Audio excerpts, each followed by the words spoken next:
어제 무너진 성전을 다시 지으라는 하나님의 말씀을 우리의 무너진 삶, 성령이 다스리시는 삶, 그 삶을 다시 세우라는 말씀으로 붙잡았습니다.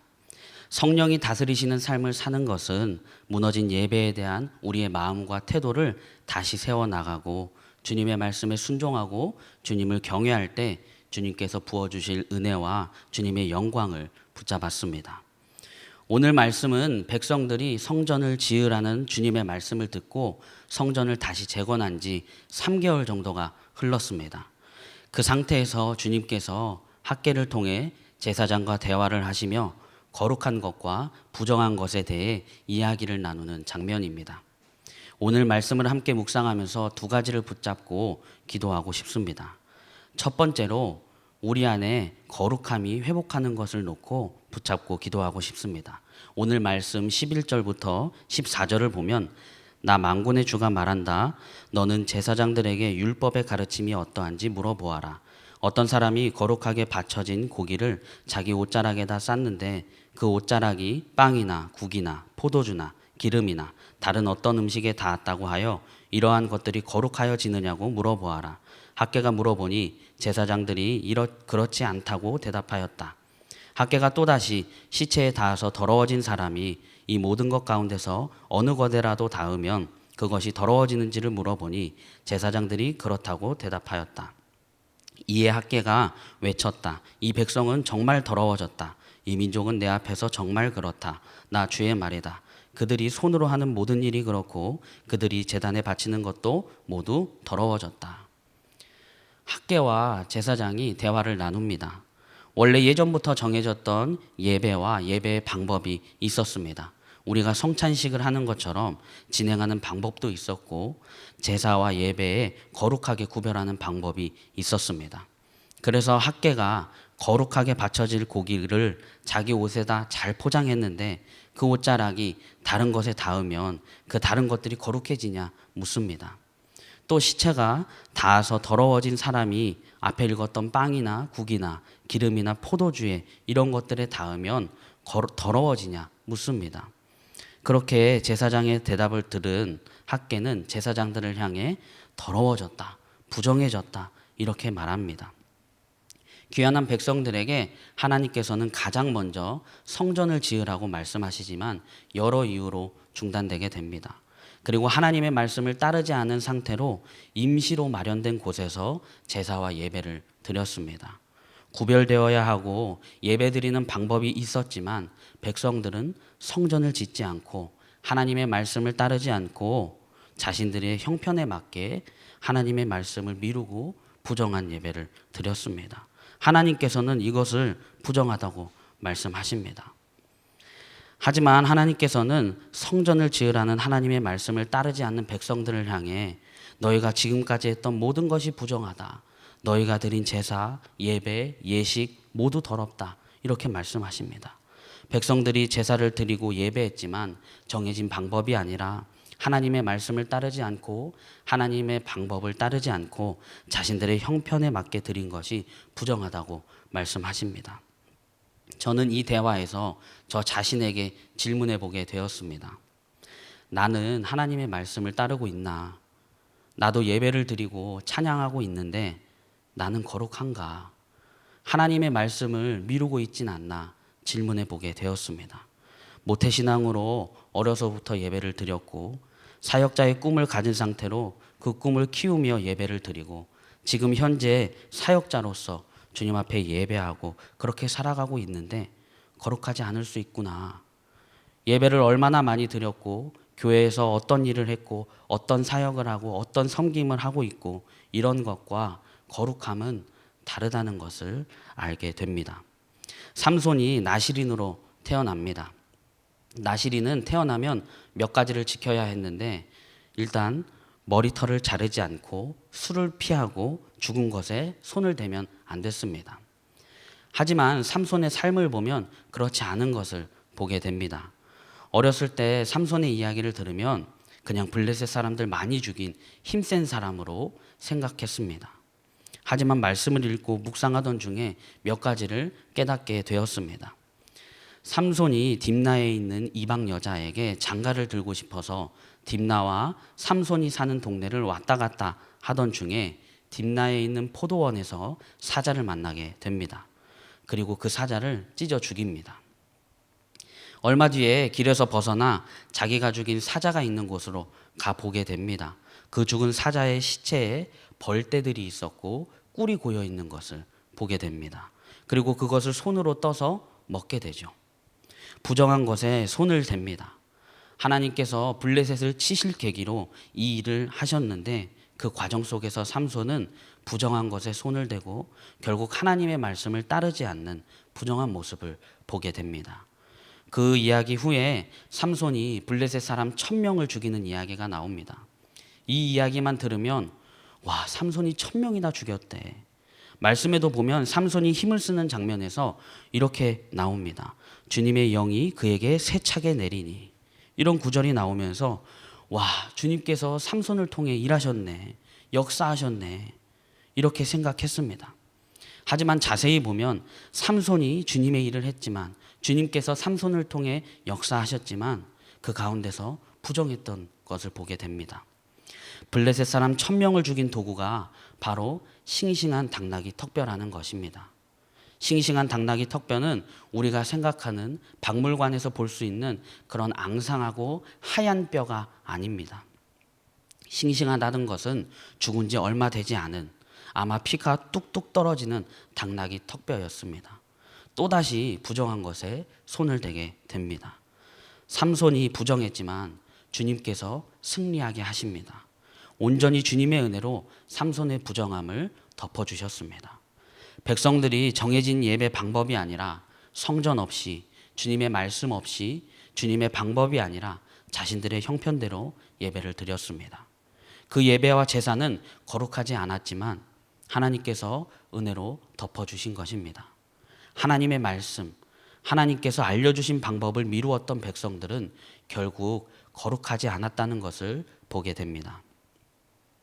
우리가 주님께 예배하고 교회에서 어떤 일로 섬기고 그렇게 살아가지만 하나님의 말씀을 미루고 따르지 않는다면, 하나님의 방법을 따르지 않는다면 그것은 거룩하지 않은 것입니다. 승리만 하면 최고야, 이기기만 하면 돼, 이런 생각은 세상이 주는 생각입니다. 우리가 살아가면서 무언가 하려고 할 때 잘 되지 않고 실패하고 그러면 보통 그 이유를 우리가 부족해서 그렇구나, 우리의 능력이 부족해서 안 되는구나, 이렇게 생각하곤 합니다. 하지만 다 그런 이유는 아니겠지만 우리가 실패하고 잘 안 되고 넘어지는 것은 주님의 말씀을 따르지 않았고 주님의 말씀을 미루고 그것으로 우리 삶이 거룩하지 않았기 때문일 수 있다는 거에 생각하게 됩니다. 제가 2019년도에 직장도 없고 대학원을 다니고 있을 때 사역도 하지 않고 있는 상태에서 결혼을 하게 되었습니다. 아무런 미래에 대한 준비가 되어 있지 않았습니다. 25살짜리가 무슨 계획과 준비가 있었겠습니까? 물론 준비하고 계획이 있는 사람도 있었겠죠. 그때 정말 하나님의 인도하심 속에서 결혼하게 되었습니다. 그때 사실 굉장히 많이 쫄렸습니다. 그래도 결혼해서 가장이 되는데 직장도 없고 목회하겠다고 신학교는 다니고 있는데 사역도 안 해봤고 해본 적이 없고 마음이 많이 쫓겼습니다. 그래서 학교 홈페이지나 감리교단 홈페이지에서 사역자를 구하는 교회에 원서를 막 써봤습니다. 그때 가장으로서, 신학생으로서 사역지를 구하는 것이 뭐가 문제야, 이런 생각으로 주님의 말씀을 구하지 않고 걱정과 염려 속에 빠져있던 저를 보게 됩니다. 그렇게 한 달 정도가 지나고 아내가 조급해하지 말자, 기도해보자, 기다려보자, 주님께서 우리를 지금까지 인도해 주셨는데 앞으로 인도 안 해주시겠냐, 이런 식의 말을 했고 그제서야 저도 차분히 기도하고 기다렸습니다. 그런데 그때 문득 대학원 1학년 때 부모님 따라 상담 수업도 듣고 그리고 목회 얘기를 놓고 이런저런 고민을 할 때 이야기를 나누게 되었던 차 목사님께 이메일을 보내게 되었습니다. 이력은 없었지만 이력서와 자기소개서를 보냈습니다. 사람을 구하지도 않았고 그 1년 전에 몇 번 이야기 나눈 후로 아무런 연락도 없었는데 그냥 메일을 보냈어요. 그렇게 운영위원회를 거쳐서 지금까지 사역을 배우고 있습니다. 그때 제가 하고 있던 걱정과 염려가 괜찮은 것으로, 해도 되는 것으로 그때는 생각했습니다. 미래에 대해 생각할 수 있죠. 미래에 대해 고민할 수 있죠. 앞으로 먹고 사는 문제에 대해 현실이니까 고민할 수 있고 걱정할 수 있겠다 싶었습니다. 하지만 말씀을 준비하면서 들었던 마음은 그때 걱정과 염려로 생각이 어두워져서 마음이 더러워졌다는 것을 깨닫게 됩니다. 주님의 뜻이 무엇인지 기도하기보다는 내 생각과 내 근심, 걱정에 눌려있던 저를 보게 되었습니다. 그때도 아마 알고 있었을 겁니다. 걱정 근심하지 말고 주님께 다 맡기고 주님을 의지하고 살아야 한다. 이것을 알고 있었을 겁니다. 하지만 지금 보이는 내 앞의 삶, 내 형편에 어쩔 수 없잖아. 주님의 말씀을 미뤄왔던 저를 보게 되었습니다. 결국 거룩하지 않았던 것을 보게 됩니다. 지금은 장모님이 종종 말씀하시길 한서방처럼 살고 싶다. 걱정 근심이 하나도 없어 보인다. 이렇게 말씀하십니다. 우리 삶의 거룩함을 회복하기 위해서는 하나님께로 돌아가야 합니다. 오늘 말씀 17절 하반절을 보면 너희 가운데서 나에게로 돌아온 사람은 아무도 없다. 나 주의 말이다. 우리가 무언가 잘 되지 않고 우리 삶에 고난이 닥치고 실패와 좌절을 느낄 때 우리의 능력이나 다른 것을 의지할 것이 아니라 우리가 무엇이 부족했고 우리에게 무엇이 더 필요한지 점검해 볼 게 아니라 주님의 말씀에 내가 따르지 못했던 것이 있는지, 주님의 말씀을 미루고 있는 것이 있는지 점검하고 주님 앞으로 나아가길 소망합니다. 우리 안에 거룩함을 회복시켜 주십시오. 이렇게 첫 번째로 붙잡고 기도하고 싶습니다. 두 번째로 결단하는 그날부터 주님께서 축복해 주실 것을 감사하고 붙잡고 기도하고 싶습니다. 오늘 말씀 18절부터 19절을 보면 너희는 부디 오늘 아홉째 달 24일로부터 주의 성전 기초를 놓던 날까지 지나온 날들을 마음속으로 곰곰이 돌이켜보아라. 곳간에 씨앗이 아직도 남아있느냐? 이제까지는 포도나무나 무화과나무나 석류나무나 올리브나무에 열매가 맺지 않았으나 오늘부터는 내가 너희에게 복을 내리겠다. 하나님께서는 여러 방해를 받고 이런저런 이유를 말하며 성전 재건에 있어서 하나님의 말씀을 따르지 않고 하나님의 말씀을 미루었던 백성들이 모든 죄를 회개하고 성전 재건에 힘쓰는 백성들을 향해 축복의 말씀을 하십니다. 하나님께서는 백성들에게 성전을 재건하겠다고 하나님의 말씀을 따르겠다고 결단한 3개월을 마음속으로 돌이켜보라고 말씀하십니다. 씨앗이 없고 나무에 열매가 맺히지 않았으나 오늘부터는 복을 주겠다고 말씀하십니다. 그런데 이 말씀을 묵상하면서 붙잡은 생각은 성전을 짓기로 결단하고 주님께서 함께 하겠다고 이전보다 더 큰 영광을 부으시겠다고 말씀하신 것과 앞으로 성전에서 예배하고 말씀을 듣고 찬양하는 그 삶을 기대하며 그렇게 사는 것 그 자체가 축복이라는 것을 붙잡게 됩니다. 제 사역이 주로 교회 학교와 연관이 있다 보니 교회 학교 이야기를 나눌 수밖에 없습니다. 특히 교회 학교 수요 예배는 정말 그 시간을 통해 정말 많은 은혜를 누리고 있고 받고 있기 때문에 자꾸 나누게 되는 것 같습니다. 코로나가 터지면서 예배의 많은 부분이 멈췄습니다. 교회 학교도 멈추게 되었습니다. 그러다가 작년 하반기부터 실시간 온라인 예배를 드리게 되었고 이럴 때일수록 예배하자. 부모님 따라 오는 아이들 그냥 본당 밖에서 기다리는 게 아니라 함께 부모님과 와서 아이들은 아이들끼리 예배를 드리고 그렇게 예배를 드려보자. 이 마음으로 교회 학교 수요 예배를 하게 되었습니다.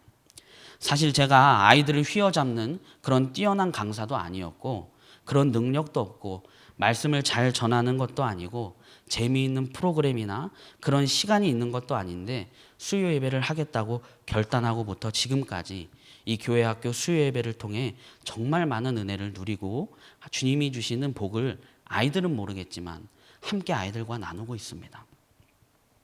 주일처럼 선생님들이 계신 것도 아니고 교회 학교 수요 예배를 준비하면서 두려운 마음도 있었고 무모한 거 아닌가?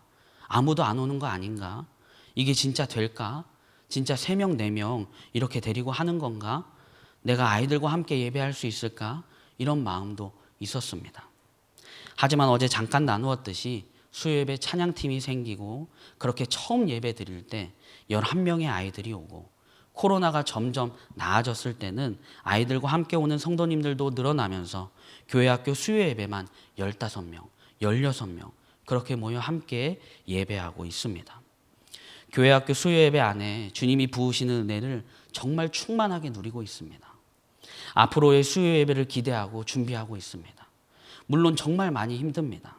아이들과 함께 예배드린다는 것이 체력도 그렇고 많이 힘들지만 기쁨이 있고 설렘이 있고 은혜가 있습니다. 지금 시즌 3를 하고 있는데 2023년 시즌 10까지 정해져 있습니다.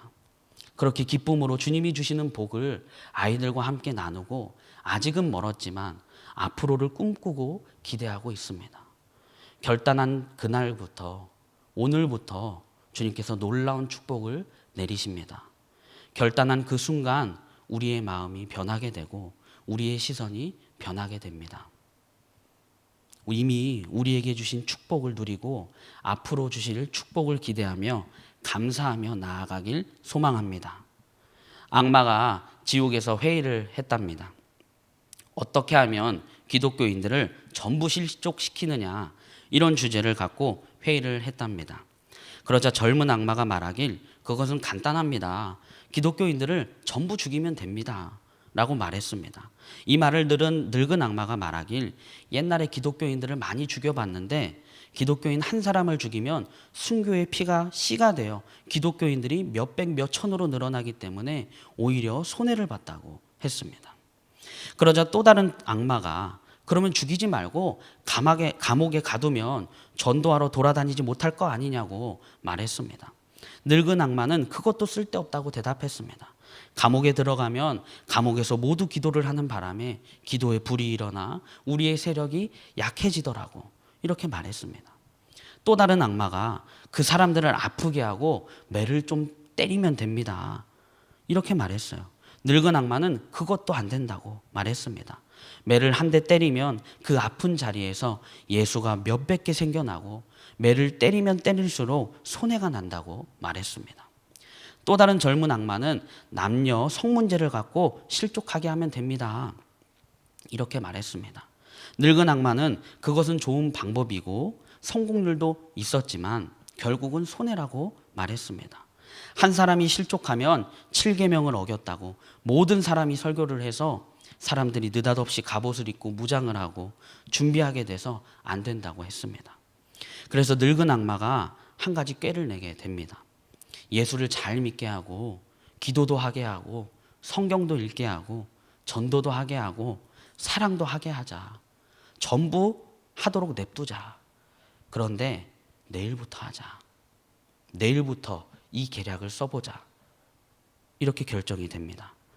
우리는 악마의 이 계략에 제일 많이 걸려 넘어집니다. 내일부터 결단해야지. 내일부터 주님의 말씀을 따라야지. 내일부터 사랑하고 살아야지. 내일부터 용서해야지. 내일부터 거룩한 삶을 살아야지. 주님께서는 오늘 말씀에 분명하게 말씀하십니다. 오늘부터 내가 너희에게 복을 내리겠다. 이 말씀을 그대로 붙잡고 싶습니다. 사실 우리가 살아가는데 결단한다고 해서 우리 삶에 복이 엄청나게 쏟아지고 눈에 띄게 부어지고 그러는 경우는 많이 없습니다. 하지만 우리가 주님의 말씀을 따르고 거룩한 삶을 살아가고 그 삶 가운데 끊임없이 결단하면 우리의 마음과 생각이 변하고 우리의 시선이 변하고 주님께서 지금까지 우리에게 주신 복, 주님께서 앞으로 결단하는 우리에게 부으실 축복을 기대하며 감사하길 소망합니다. 우리가 그 축복의 삶을 살아가길 주님의 이름으로 축복합니다. 오늘 두 가지를 나누었습니다. 첫째, 우리 안에 거룩함이 회복되어야 한다는 것. 주님의 말씀을 미루지 않고 따르는 것이 우리의 거룩함을 회복하는 방법입니다. 둘째, 결단하는 그날부터 축복해 주실 것을 감사하는 것. 주님께서 결단하는 그날부터 오늘부터 우리에게 축복해 주실 것입니다. 이것을 믿고 감사하며 주님께서 지금까지 우리에게 주신 복, 앞으로 결단하는 우리에게 부으실 축복을 감사하고 싶습니다. 우리 이 시간 두 번 나누어서 기도하겠습니다. 첫째, 주님, 우리 안에 거룩함이 회복되게 하여 주시옵소서. 우리가 실패하고 무너지는 것을 우리의 능력이나 다른 것을 의지하는 것이 아니라, 무엇이 부족했고 무엇이 더 필요한지 점검하는 것이 아니라, 주님의 말씀을 내가 따르고 있는지, 주님의 말씀을 미루고 있는 것은 없는지 점검하고 주님의 말씀을 따르며 거룩함을 회복하게 하여 주시옵소서. 우리 함께 첫 번째로 기도하겠습니다.